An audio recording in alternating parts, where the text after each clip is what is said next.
Continuidad del primer capítulo. Jesús el desconocido, Reverendo Fidel Cervantes. ¡Qué desgracia! La desgracia es peor cuando hay individuos que, fuera del orden jerárquico, deciden lo que hay que hacer en la comunidad, exigen la firma de un miembro de la alta jerarquía para que su decisión personal se convierta en ley. Lo admirable es que a pesar de las desgracias y escándalos que ocurren en la iglesia, las promesas de Jesús se siguen realizando en ella. La verdadera desgracia es que los católicos, que son la iglesia de Jesús, sin ser rebaño de cabras, sino seres humanos, personas que aman su iglesia y son la mayoría de la comunidad con voz y voto, permanecen mudos, que si hablaran podrían prevenir y hasta remediar las desgracias que hoy solo se lamentan. ¿Por qué es necesario conocer a Jesús? La esencia del ser humano es disfrutar de la felicidad.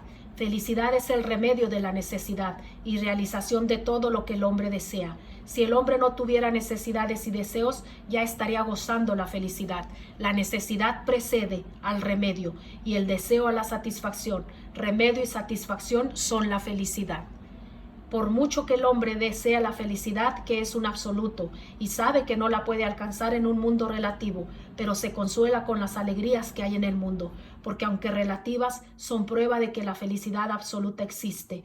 El absoluto aparece en el relativo. Por eso Jesús las procuró sanando de males y enfermedades. La mayor alegría consiste en saber que la perfecta felicidad existe. Antes de venir Jesús al mundo, el hombre no pensaba que hubiera felicidad perfecta. La Biblia dijo que el hombre, concebido en pecado desde el seno materno, nace totalmente corrompido. Solo espera la misericordia de Dios y se siente feliz si no ofende a Dios. Concepto pesimista de la vida humana. Es teología del Viejo Testamento. Bien conocía el apóstol Juan como judío que los salmos hablan del temor de Dios como condición para conocerlo, pero enfatiza lo contrario que enseñó Jesús. 1 Juan 4:18. Quien conoce a Dios, aunque todopoderoso, no le teme, pues es el Padre que ama incondicionalmente a sus hijos. Antes de venir Jesús al mundo no se sabía con certeza que existiera una vida eterna. La felicidad consistía en bendiciones de Dios sobre la tierra, larga vida, muchos hijos, animales domésticos, abundantes cosechas, apreciación relativa de la felicidad que es en un absoluto que el hombre puede describir desde su relatividad. La iglesia, jerarcas y fieles, es llamada a pregonar a toda criatura. Quien realmente es Jesús es un llamado de Jesús a todos sus fieles. Una de las notas propias de su iglesia es para todos, sin barreras. Jesús envió a 72 discípulos a anunciar su venida a lugares donde él habría de venir. No todos los discípulos eran del número de los apóstoles, pero hasta los demonios se les sometían en el nombre de Jesús. Grande honor es tener poder sobre los demonios, pero más alegría es tener asegurada la vida eterna. Este mismo pasaje habla de la autoridad soberana del nombre de Jesús, que los discípulos usan contra los efectos del mal, demonios, igual que sobre efectos divinos a favor de sus enviados. Sus nombres están escritos en el cielo. Nada sabía el hombre acerca del cielo, como su posible morada. La tierra era por encima y por debajo la única morada del hombre. Ni el aire, ni el agua, ni el cielo son del dominio del hombre. Para el aire las aves, para el agua los peces, para el cielo solo Dios.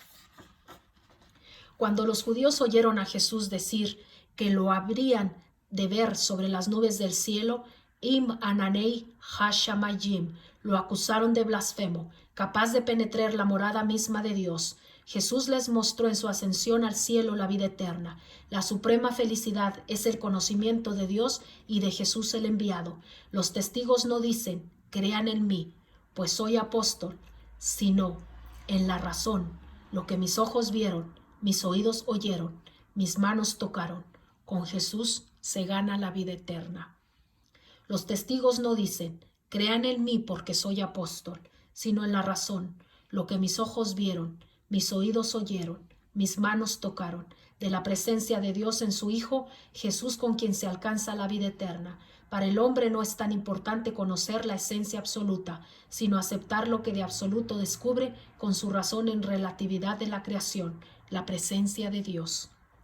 Albert Einstein, genio de la ciencia física, dijo a propósito de su teoría de la relatividad: por el fenómeno de la relatividad que enseño, comprendo que hay un absoluto que no conozco todavía. Jesús mostró su divinidad actualmente ascendiendo al cielo ante sus ojos, el día de la ascensión, respondiendo a las objeciones del Sanedrín, al dicho de Jesús: me veréis sobre las nubes del cielo, contra la cosmología. Según la cosmología judía, el dominio del hombre es la tierra donde fija sus pies. Si quiere subir, necesita trepar un árbol o escalera. Si quiere navegar, necesita nave. El dominio del ave es el espacio entre la tierra y las nubes. Más allá de las nubes, la mansión de Dios. ¿Qué otra cosa mejor podría haber prometido el Hijo de Dios para atraer el interés de los seres humanos, sino ofrecer a todos lo que realmente desean? La eterna felicidad es la mansión de Dios. Es cierto que el hombre conoció, apreció y buscó las múltiples formas de alegría que hay en el mundo, pero aprendió que todas ellas fenecen y solo calman relativamente un deseo que de suyo es absoluto. Un deseo absoluto solo se llena con satisfacción igualmente absoluta. Si no viniera del absoluto, el hombre no tendría deseos absolutos. Ello demuestra que el hombre tiene algo del ser absoluto, por eso lo anhela. Felicidad que no dura eternamente no es felicidad, porque no es infinita sino temporal. Los deseos del ser humano no tienen fin. Lo dijo el poeta: tendí una vista en los cielos, eché una sonda en el mar, bajé al corazón humano y fondo no pude hallar. Jesús promete la vida eterna y la da gratis al que, creyendo en él, se acerca a su iglesia. El discípulo de Jesús marcha sin temor, en compañía de Jesús, de su madre y de la multitud de los santos, ya que tanto el gozo como el sufrimiento son prenda de una alegría, preludio de la eterna felicidad. Teoría del conocimiento. Parece que la realidad de las cosas sin la presencia del hombre no tiene sentido. El hombre es entre las criaturas el único ser capaz de entender el sentido de la realidad. Cuando el hombre vio las cosas, concibió la idea de la existencia y de la propia realidad. Las cosas enseñaron al hombre la idea de la existencia. No hay realidad sin existencia ni existencia sin realidad. La realidad que no existe es la nada. Realidad deriva de la palabra latina res, cosa. Todo lo que existe es cosa, hasta que el hombre le puso nombre propio, según la realidad que vio en ellas. Saber es la impresión que la realidad plasmó en los sentidos del cuerpo en su viaje hacia la razón, y éste mostró al hombre las semejanzas y diferencias que hay entre las cosas. Conocer es descubrir la esencia de cada cosa. La razón analiza las impresiones que la realidad dejó de los sentidos del cuerpo y encuentra en ellas la esencia de las cosas. Esencia es todo aquello que hace a la cosa ser lo que es, lo que la distingue de las demás cosas. Pero, ya que las cosas no crearon su propia esencia, es lógico deducir que la recibieron de algún creador. ¿Serán capaces de reproducirlas si se cumplen las leyes que les impuso el creador? Mediante la razón, el hombre descubrió la real existencia de Dios. Admitida la existencia de Dios, ya se puede entender a personas de fe. El apóstol Pablo afirma ser voluntad de Dios, que el hombre conozca la verdad. Timoteo 2:4, Juan 17:3. Ello implica que Dios quiere que la verdad se acerque al humano conocimiento. Pero, ¿qué es la verdad? En términos humanos, es la realidad de Dios que aparece en su creación. La criatura se puede ver. El hombre acepta la realidad invisible de Dios y se apoya en la realidad visible de su criatura. Ello es perfectamente razonable. La realidad creada delata necesariamente un creador. Si la verdad no existiera, no sería razonable afirmar que Dios, creador del hombre, quiso que todo el hombre reconociera lo que no existe. Así Pablo afirma ser voluntad de Dios que todo hombre conozca la verdad acerca de un Dios invisible e indefinible mediante lo que existe de visible y definible en su creación. Al hombre corresponde encontrar y utilizar esta verdad, puesto que Dios le ha dado esa capacidad. La historia demuestra que la existencia de Dios es verdad, conocida por todas las razas humanas. ¿Cuál verdad? El misterio de la aparición del hombre sobre la tierra se sabe por el hecho que va entre un antes y un después. Antes de concebido el bebé no se sabe qué fue ni de dónde vino. No se puede admitir que vino de la nada. Ex nihilo nihil fit. De la nada nada viene. El bebé pasó por el mundo después. No sigue la nada, pues el bebé es algo que existe. Lo que es no deja de existir. Lo que no es no existió. La existencia se recibe. Tiene que existir el que la da. Soy cristiano. Dios me hizo aterrizar en un país cristiano, cuyos habitantes son herederos de una tradición religiosa judío-cristiana. No quiero decir que sea la única o la mejor, sino de las que tratan de hacer consciente al hombre de su realidad en el mundo y de su eterno destino. Mi bienestar físico es importante, por lo que al tiempo se refiere, y mi bienestar espiritual por lo que toca a eternidad. El bienestar físico se alcanza con actividad física, buenos alimentos, doctores, medicinas, tratamientos. El bienestar espiritual se alcanza y se asegura solo con la actividad divina y la cooperación humana. ¿Por qué es necesario conocer a Jesús? Si el ser humano no tiene más opción que regresar a la eternidad luego después de su misión sobre la tierra, es lógico que trate de asegurar su vida eterna. Para ello el ser humano necesita estar seguro de realizar lo que desea. Si solo en Jesús se puede alcanzar, es necesario conocer a Jesús. Quien cree en el ministerio de un Dios que se humaniza en Jesús, acepta la verdad que lo afirma y rechaza la mentira que lo niega.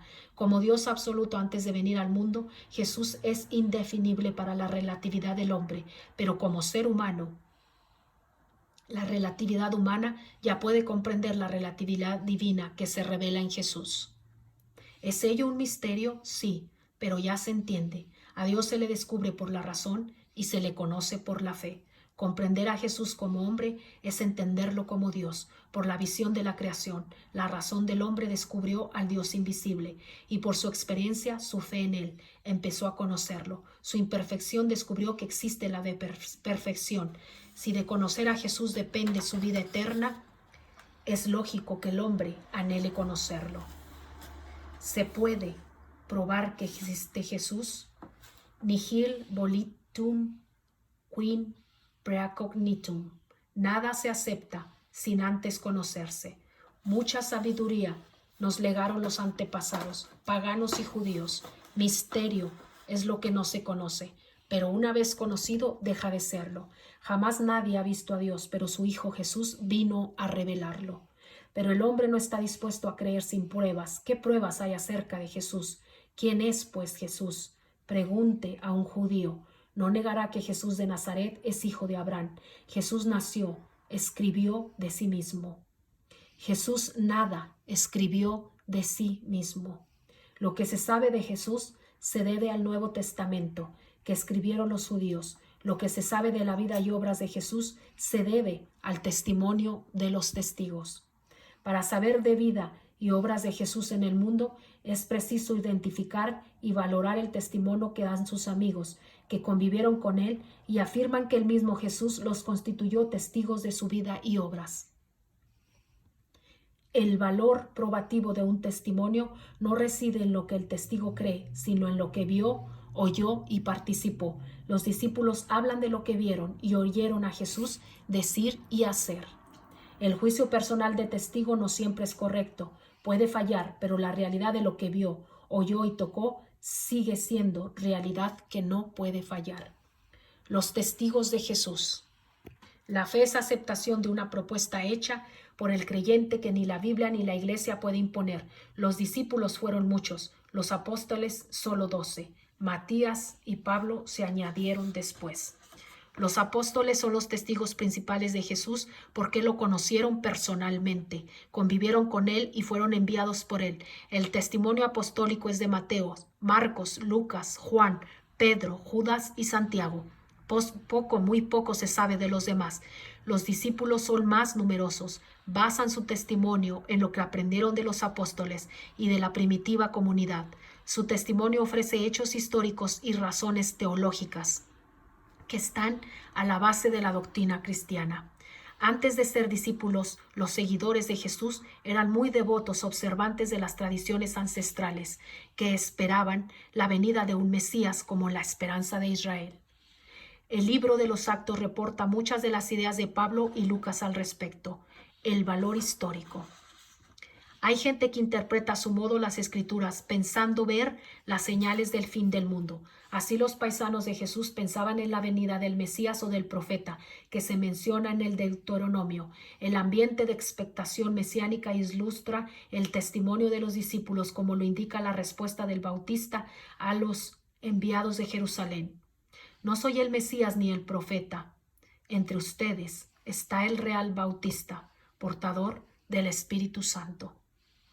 Arrestado Juan Bautista, aparece Jesús predicando el reino de Dios en Galilea. Como resultado de ambos eventos, los seguidores de Jesús aparecen en la historia como discípulos de Jesús, en oposición a los discípulos de Moisés. Entre los seguidores de Jesús se distinguen los apóstoles, que fueron enviados a predicar por todo el mundo, y los discípulos a dar testimonio de su fe. Tanto el apóstol que predica como el discípulo que testifica de su fe en Jesús dan validez a la enseñanza de Jesús. El valor histórico distingue entre lo que vieron y oyeron los testigos como base sólida para explicar lo que no vieron ni oyeron ni entendieron. Evidentemente, el testimonio no depende del título de apóstol, sino el ser discípulos de Jesús. Los apóstoles fueron enviados para ser discípulos. Las palabras y obras de Jesús son la validez real e histórica del testimonio, pues son hechos innegables. El valor teológico no lo da la historia sino la fe, o sea, lo que racionalmente se deduce del testimonio histórico después de la resurrección de Jesús. Evidentemente los apóstoles no habían entendido todo el mensaje de Jesús. Lucas menciona que el mismo día de la ascensión, estando Jesús para regresar al Padre, aunque los apóstoles ya lo habían visto vivo después de su muerte y por 40 días, tiempo indeterminado pero largo, había hablado del reino de Dios. Aún así le preguntan, ¿es ahora cuando vas a restaurar el reino de Israel? Para entender fielmente el testimonio de los apóstoles como el de toda la Biblia, cuando lee acerca de Jesús y después de Jesús, es preciso leer sus palabras a dos niveles, cuando hablan de Jesús como hombre, aún viviendo entre ellos, y cuando hablan de Jesús como Dios, después de su resurrección. Jesús, el Hijo del Hombre. La tradición judía afirma que el hombre fue hecho de barro. Su nombre en lengua hebrea, Adam, tierra, Ben Adam, hijo de tierra o terrenal. En el antiguo idioma judío español, los hombres son llamados los Ben Adames. Lamentablemente, no todos los lectores de la Biblia están familiarizados con las lenguas bíblicas, hebrea, aramea y griega. Pierden el contacto histórico de los escritores y se contentan con una traducción insegura. Entienden por Adán el nombre de un personaje bíblico, cuando en realidad Adán es todo ser humano hecho de lodo, pero el soplo del Creador en sus narices lo hace ser viviente. El hombre según la Biblia. Hay dos relatos en la Biblia acerca de la creación del hombre.